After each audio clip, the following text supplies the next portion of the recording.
ಶ್ರೀ ಗುರು ರಾಘವೇಂದ್ರ ಸ್ವಾಮಿ ಜ್ಯೋತಿಷ್ಯ. ಮಂತ್ರಾಲಯದಲ್ಲಿ ತಮ್ಮ ತಪೋಶಕ್ತಿಯಿಂದ ವಾಕ್ಯ ಸಿದ್ಧಿ ಮಂತ್ರಸಿದ್ಧಿ ಪಡೆದಿರುವ ಪಂಡಿತ್ ಶ್ರೀ ಅಪ್ಪಟಾಚಾರ್ಯರು ತಾಂತ್ರಿಕ ಜ್ಯೋತಿಷ್ಯರು. ಶ್ರೀ ಸಾಯಿಬಾಬಾ ಹಾಗೂ ರಾಘವೇಂದ್ರ ಸ್ವಾಮಿಯ ಆರಾಧಕರು. ನಿಮ್ಮ ಸಮಸ್ಯೆಗಳ ಪರಿಹಾರಕ್ಕೆ ಇಲ್ಲಿದೆ ದಿವ್ಯ ಮಾರ್ಗ.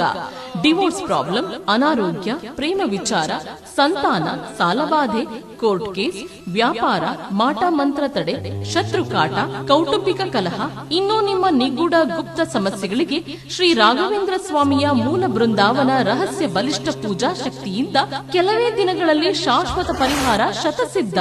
ವಿಶೇಷ ಸೂಚನೆ: ಅಲ್ಲಿ ಇಲ್ಲಿ ಕೇಳಿ ಎಲ್ಲೂ ಪರಿಹಾರವಾಗದ ನಿಮ್ಮ ಸರ್ವ ಸಮಸ್ಯೆಗಳಿಗೆ ಇಲ್ಲಿದೆ ದಿವ್ಯ ಮಾರ್ಗ.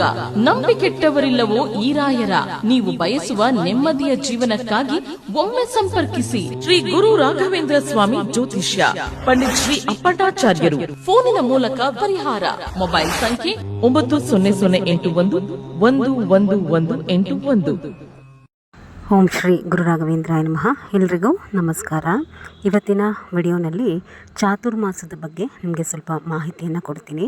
ಯಾಕೆಂದರೆ ಈ ಚಾತುರ್ಮಾಸ ಅಂತಂದರೆ ರಾಯರಿಗೆ ಆಗ ಕೆಲವೊಂದು ವಸ್ತುಗಳು, ಅಂದರೆ ಧಾನ್ಯಗಳಿರಬಹುದು ಅಥವಾ ಫಲಗಳಿರಬಹುದು, ಹೀಗೆ ಒಂದಷ್ಟು ತರಕಾರಿಗಳು ಕೂಡ ಆ ಸಮಯದಲ್ಲಿ ನಿಷೇಧ ಇರುತ್ತೆ.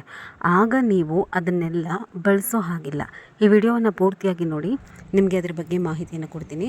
ಏಕೆ ಅಂತಂದರೆ ನೀವು ಆ ನಿಷೇಧ ಇರುವಂತಹ ಸಮಯದಲ್ಲಿ ಆ ವಸ್ತುಗಳನ್ನು ಬಳಸಿ ರಾಯರಿಗೆ ಅರ್ಪಣೆ ಮಾಡಿದ್ರೆ ದೋಷಗಳು ಬರುತ್ತೆ. ರಾಯರ ಭಕ್ತರಾದಂತಹವರು ಸ್ವಲ್ಪ ಚಾತುರ್ಮಾಸದ ಬಗ್ಗೆ ತಿಳ್ಕೊಂಡಿರಬೇಕಾಗತ್ತೆ.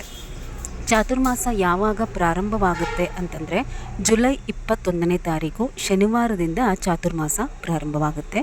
ಈ ಚಾತುರ್ಮಾಸ ಅಂತಂದರೆ ಬಹಳ ಪವಿತ್ರವಾದಂತಹ ಮಾಸ. ಈ 4 ತಿಂಗಳುಗಳ ಕಾಲ ನೀವು ಇಲ್ಲಿವರೆಗೂ ಯಾವ ಏಕಾದಶಿಗಳನ್ನು ಮಾಡದೇ ಹೋಗಿದ್ರೂ ಪರವಾಗಿಲ್ಲ. ಈ ಚಾತುರ್ಮಾಸದಲ್ಲಿ ಅಂದರೆ ಆ 4 ತಿಂಗಳುಗಳ ಸಮಯದಲ್ಲಿ ಏನು ಏಕಾದಶಿಗಳು ಬರುತ್ತೆ ಅದನ್ನು ಮಾಡಿದ್ರೆ ಅಖಂಡವಾದಂತಹ ಫಲಗಳು, ಅಂದರೆ ತುಂಬ ಒಳ್ಳೆಯ ಫಲಗಳು ನಿಮ್ಮದಾಗುತ್ತೆ. ಜೊತೆಯಲ್ಲಿ ಚಾತುರ್ಮಾಸ ಅಂತಂದಾಗ ಅಲ್ಲಿ ನಾವು ಒಂದಷ್ಟು ವ್ರತಗಳನ್ನು ಮಾಡುವಂತಹದ್ದು, ಒಂದಷ್ಟು ದಾನಗಳನ್ನು ಮಾಡುವಂತಹದ್ದು ಎಲ್ಲವೂ ಕೂಡ ಇದೆ. ಇನ್ನು ಚಾತುರ್ಮಾಸ ಅಂತ ಹೇಳಿ ಬಂದಾಗ ವಿಶೇಷವಾಗಿ ಚಾತುರ್ಮಾಸ ಅಂತಂದರೆ ಆ 4 ತಿಂಗಳ ಕಾಲ ಭಗವಾನ್ ವಿಷ್ಣುವು ಯೋಗ ನಿದ್ರೆಗೆ ಜಾರಿರ್ತಾರೆ. ಇಂತಹ ಸಮಯದಲ್ಲಿ ವಿಷ್ಣುವಿನ ಆರಾಧನೆ ಮನೆಯಲ್ಲಿ ಮಾಡುವಂತಹದ್ದು ಕೂಡ ಬಹಳ ಶುಭಕರ. ಈ ಚಾತುರ್ಮಾಸದ ಸಂದರ್ಭದಲ್ಲಿ ನೈವೇದ್ಯಗಳನ್ನು ರಾಯರಿಗೆ ಅರ್ಪಿಸುವಾಗ ಒಂದಷ್ಟು ನಾವು ಜಾಗೃತಿಯಾಗಿರಬೇಕು. ಒಂದಷ್ಟು ದಿವಸಗಳ ಕಾಲ ದ್ವಿದಳ ಧಾನ್ಯಗಳ ಬಳಕೆ ನಿಷೇಧ ಇರುತ್ತೆ. ಇನ್ನೊಂದಷ್ಟು ದಿವಸಗಳ ಕಾಲ ಕೆಲವೊಂದು ಹಣ್ಣುಗಳು ನಿಷೇಧ ಇರುತ್ತೆ. ಅಂದರೆ ಒಂದಷ್ಟು ದಿವಸ ಬಾಳೆಹಣ್ಣನ್ನು ರಾಯರಿಗೆ ನೈವೇದ್ಯವಾಗಿ ಇಡೋ ಹಾಗಿಲ್ಲ. ಹಾಗೆ ಇನ್ನೊಂದಷ್ಟು ದಿವಸಗಳ ಕಾಲ ತರಕಾರಿ ನಿಷೇಧ ಇರುತ್ತೆ, ಒಂದಷ್ಟು ತರಕಾರಿಗಳು. ಇದರ ಜೊತೆಯಲ್ಲಿ ಒಂದಷ್ಟು ದಿವಸಗಳ ಕಾಲ ಘೃತ ಅಂತಂದರೆ ಮೊಸರು ನಿಷೇಧ ಇರುತ್ತೆ.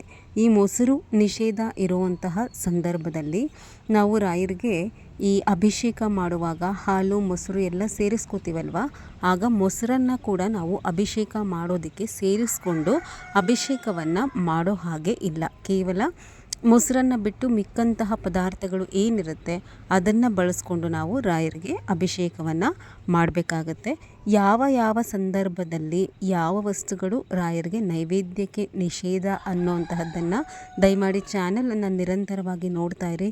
ಇನ್ನೇನು ರಾಯರ ಆರಾಧನೆ ಕೂಡ ಹತ್ತಿರ ಬಂತು. ಬಹಳಷ್ಟು ವ್ರತಗಳು, ಪೂಜೆಗಳು ಎಲ್ಲವನ್ನ ಕೂಡ ನಿಮ್ಮ ಕಷ್ಟಗಳನ್ನು ಕಳೆಯೋದಕ್ಕೋಸ್ಕರ ಹೇಳಿಕೊಡ್ತೀನಿ. ಈ ಚಾನಲ್ನಲ್ಲಿ ಯಾವುದೇ ಬೂಟಾಟಿಕೆ ಇಲ್ಲ.